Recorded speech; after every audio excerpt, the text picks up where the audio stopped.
YouTube? This is Shirley426, and today we have the review of the Premium Bandai exclusive Master Grade Gundam TR-1 Hazel Custom. Now, this is one of the really few, or maybe the first, actual Advance of Zeta Master Grade that came out. Now, sadly, it's kind of premium Bandai, but at the same time, I really don't care because for me, I can get this kit pretty easily at this point. And me being not the biggest fan of Advance of Zeta, which I really didn't care, but I got this for curiosity because I was expecting this to come out as Premium Bandai sooner or later, either way, and I just wanted to see if my predictions were correct on certain areas. So that's why I bought this out of impulse, but still I actually enjoyed the kit. Now, before we get actually into the review, I would like to mention that I'm not the biggest Advance of Zeta fan, so I won't be going into too much technical details about the actual mobile suit or any background story or knowledge about this kit. So yeah, and as usual, let's go with its components first of all. For what you get, of course, is the mobile suit itself. You get its unique beam rifle.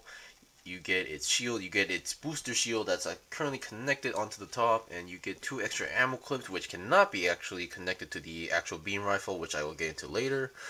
So let's put this on the back. You get 2 beam saber effects as usual. You get a warp slide sheet, not as big, as not as much, so I guess that's kind of the perfect amount. You get all the stuff that I've seen. I assume these were all on the HG version as well, but in sticker decals. So just letting you guys know. And let's see, we have a sticker sheet, which a lot amount, but most of them were like really large stickers that's meant for like cameras or other booster areas, except for the eyes and the V fin, or I mean not the V fin, but the V symbol that goes onto the onto the crotch area. But I did not use this because I really hate these kind of stickers. I will show what I did. And of course, with being a Premium Bandai kit, this thing also has a good number of leftover parts. First of all is the polycap. The polycap has a very large polycap plate. I believe the Mark II 2.0 was like this as well. I can't remember, but yeah, I remember seeing something similar like this at the time. We have some leftover pieces, like for the shoulder area. This is the inner frame arm area. Yeah, I'm going to talk about a little bit of the inner frame of this kit. Let's see, we also get a little bit of inner frame. This belongs to the shield, I believe. We have these parts as well. Also for some area, we have the waist section, and we have the body inner frame, which I will get into later actually. And we have a bunch of leftover leg inner frames as well, as you can see. Yeah. Okay, now we've seen the leftover parts, which isn't as much as usual than the typical Premium Bandai kit, but let's get on to the review. So let's get this thing off the turntable. And here we go. Now I'm going to start with articulation, then I'm going to explain or compare with a certain different Master Grade kit. So before that, let's look at its head. Now the head, well, very basic Gundam head. I mean, the build was very basic. The only camera you use is, or the sticker you use is the eye camera, or the eye sticker. And on this part, you actually get a green clear piece, which is a very nice touch. And I think it would look even better if you color the insides in like metallic green. Just letting you guys know. I kind of like. My brain didn't work at the time, so yeah. But the head can go down that much, as you can see, and can go a good amount up, and then 360 is technically possible, but you need to work your way around. And you have 1 beam saber on the back, no, not 2, and you have these parts, which I believe in G Generation Genesis, I did use this unit once to upgrade it into something else, and these I believe are like grenade launchers, I believe. Small grenade launchers. You have one on each side. Each has a ball joint connected, so just letting you guys know. So be careful, because one of them were kind of like loose, not the ball joint, but these yellow parts that's connected were kind of feeling loose. So I'm not sure if that's like a normal thing, but yeah. And some of these things are kind of tricky to get in.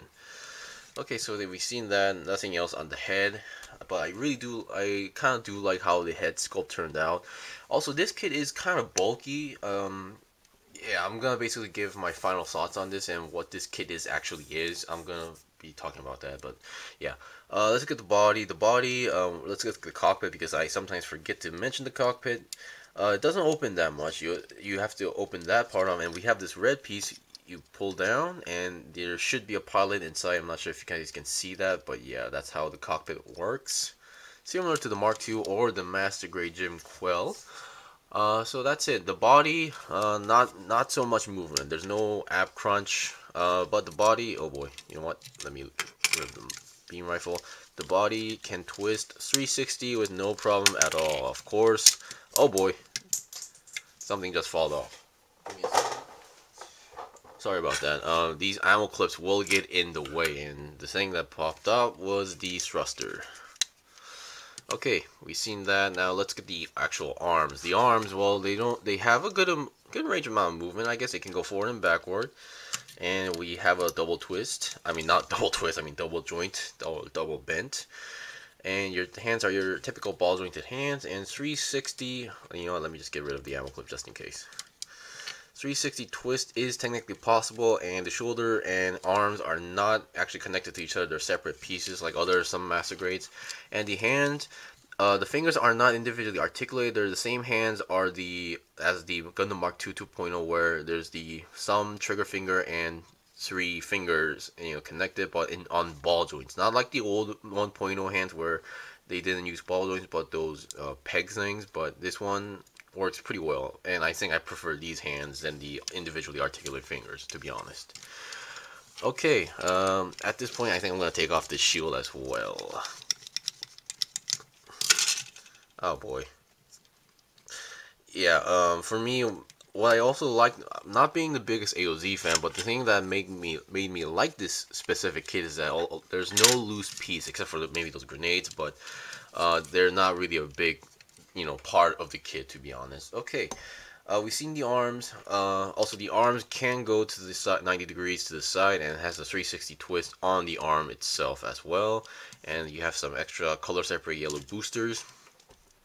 On the waist section, as you can see, let me just get rid of the typical or the annoying part. The side skirts have these holes, and you have these ammo clips with these pegs, so you can attach the ammo clips onto the waist as well. And those yellow parts are also separate pieces. The side skirts don't move as much as you think, but well, a good amount compared to modern kits. Well, it moves a good amount. Back skirt does not move at all. The front skirt are separate pieces. They can move a pretty good amount since they're on ball joints. You have some extra thrusters here. And the only sticker I did not use on this kit is this part, the V symbol. You have to use a yellow sticker. I colored it in metallic gold. And also, speaking of stickers, there's one more sticker on the body, which is the camera on the main body right over here, like the usual gym spots. Okay, and there's one more gimmick here, and those who know the AOZ should know what this is. You have this part where, oh boy, that was close. There's this part where you can actually extend the crotch area, which mine's not working too well at the moment. Come on. Well, yeah, there's this part where you can actually extend the crotch area. Mine's not working at the moment, but on the manual, you can extend this part out. It's almost there. Come on. Oh boy, there we go. It tends to pop. You can extend this area, and this part I assume is for like the sub-arm unit. So I'm assuming in a few months or a few weeks, Bandai should be coming up with the sub-arm units or the extra equipment for these Hazels, I assume. Since the Titan's color version or the actual completed version is also out as a master grade, and this one's being the roll out version. Okay, for the legs, yeah, and this part is very stiff. So those who are getting this kit might want to consider I don't know, maybe make some changes so it's not as stiff as mine. Okay, for the legs, it has some decent movement except for the entire bulkiness of the kit. The due to its bulkiness of the leg, I really like these bulky legs, but you can't go as much as you think, and it on the process it gets hindered by the other parts. So about that much movement, and you have some extra sliding movement here. Technically it should be a double bend, but due to the design it's not fully double bent. But yeah, with inner frame wise it should be possible, and it can go to the side not much because despite having a side swivel, it's connected to a ball joint, not your usual peg, but it has a side swivel, so you do have a good amount of range movement. And your feet are your typical ball jointed feet with those piston actions inside, not in chrome. Okay, now let's look at its equipment. Now I'm not going to demonstrate the entire beam saber. I'm just going to show you the beam saber itself. Now I'm not sure if the old Master Grade version had this peg here, but this is one of these GM Type C or GM Quel types beam sabers, and you have a peg here. On the hands, I believe there's also a peg right over here. So this thing has no problem on holding these kind of parts. If I recall it, there we go. You can hold it with no problem at all. Okay, now I'm just gonna move the beam saber out just in case I don't drop it or lose it, because I have lost some small beam saber parts. Okay, now for the beam rifle. The beam rifle was the most let down on this kit for me, because it only comes in one color. You snap two pieces with these handles and this part, which is a clear green piece. Yeah, that's it. And you have a hold here for the handles. The ammo clip does not, fall. You cannot detach the ammo clip. However, once again, thanks to the hands and to the hold and peg system, it can hold the beam rifle with no problem at all. So that's that. Okay, the shield. Now the shield, the inside, despite it looks like it has a handle, this thing does not work. The only way you can attach the shield to the arm is using this part right over here, where you have to slide this in. As you saw, I did take it out, so I'm not going to demonstrate more than that to save time. And at this point, I think I should mention where the rest of the stickers are. On the legs, you can see these green stickers are the camera sensors, and these black sections on the legs are also stickers as well. These four. Oh boy. And damn it, this thing keeps popping off. On the back section, you have this green section, which is also a, oh boy. Okay. Now I know why I did it wrong. So. Okay, I'm back. Sorry about that part. When I was demonstrating the body saying no ab crunch, I kind of forced it and making it have like the piece loose, because the main connection here is not actually like a ball jointed style. It's more of a how should I say it? It's more like a T-shaped peg style. Okay, I did mention this is a sticker, and finally the last four parts is this part. These black sections are also a sticker. So we got with the stickers as well. We've seen the beam rifle, and now let's look at the back. Now I haven't showed the back exactly. We have these individual thrusters on the back skirt, which don't move actually, and we have this gigantic backpack with this part over here, which let me demonstrate. Oh, okay, that was pretty easily, because when I was attaching this to the back was not as easy as you just saw. Okay, another sticker is on this section here, which is a green sensor. Another green sticker as usual. Okay, and the booster shield, which also has a good amount of thrusters right over here, can be also, as mentioned, is also a shield. But once again, the only way you can attach it is using this part to slide it on here, like that. I don't know, because of the bulkiness, I do like it as a shield, but at the same time, considering what the Hazel is, I prefer it to have it onto the back. And now the way how this works is that we have this piece that can move up and down. I think that's as far as you can go. You can only move the top section here. You have this part where there's a hole. This hole is supposed to be for the peg for this. And then the rest, you have to, like the camera sector is going to be going on there. So what you need to do is just attach it like that. And there you go. You have the booster shield attached to its back. Okay, now I think it's time for some comparisons. I went through all the basics of the kit. Now, as a Master Grade kit itself, it is a Master Grade, but it's not really much of the more like modern Master Grades. It's more of the old style Master Grade, not as old, but not too new at the same time. If I had to make like an example, I wouldn't say this is like almost the same quality as 2.0 because only a few areas are like 2.0s. The rest are like a little bit older than that. So I would rather say this is like the same quality level as the Master Grade Nemo, or like a mixture of these two kits, the Master Grade GM Quel and the Master Grade Mark II 2.0. Now, if you know the Hazel, instead of like saying it's a beefed up version of the Mark II, it's actually more of a beefed up or souped up version of the GM Quel. I've seen other YouTubers making comparisons with the Mark II 2.0, but at the same time, when I was building this kit, that was my first intention. But at the same time, I could not really make comparisons because only like a few areas on the inside had used the Mark II 2.0's parts, like the leg inner frame. But even the leg inner frame, let me see. Now, this thing also uses those cables right over here, but does not use cables on this section right over here on the ankle section. So that's it. And the arms are also different. They're not the same arms as the 2.0 Mark II. So that's pretty much it. Even the inner frame body section, as you can see, the inner frame body section you saw at the leftover pieces, those were his, and the only part you're missing is the 360 cockpit section, which is not present in this kit. So I'm not going to make comparisons with this kit, actually. What I'm going to make comparisons is with this kit, because I find some interesting parts on this part. As far as I can tell, the main body part sort of does look like it's from the Master Grade GM Quel. The shoulders are definitely from the GM Quel, except for maybe this part, because the length is a little bit different. And different color separation as well, and so this part should be different. The outer armor parts kind of do look similar, but at the same time not really, but they're kind of on the same shape. At first, one of my expectations of this kit was the arms are going to be the exact same as the Master Grade GM Quel, but turns out that's not the case.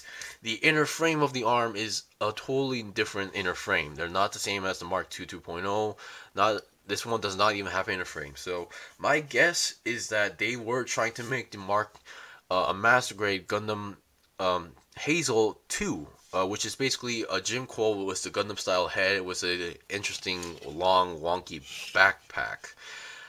So I'm not sure if Bandai was planning that and decided not to, or maybe they're still planning on to release that as well. And at this point, I really don't know because AOZ stuff, they're, as far as I can tell, the most design besides the Hazels, they're really hard to. I imagine they would be really hard to make it as a kit. I mean, granted, we are getting the Wound Ward, but I highly doubt we'll be getting more variants of the Wound Ward as well. But yeah, I say if you're gonna make comparisons, I think the Master Grade GM Quel is the more better, uh, you know, subject. And sure, I personally think this.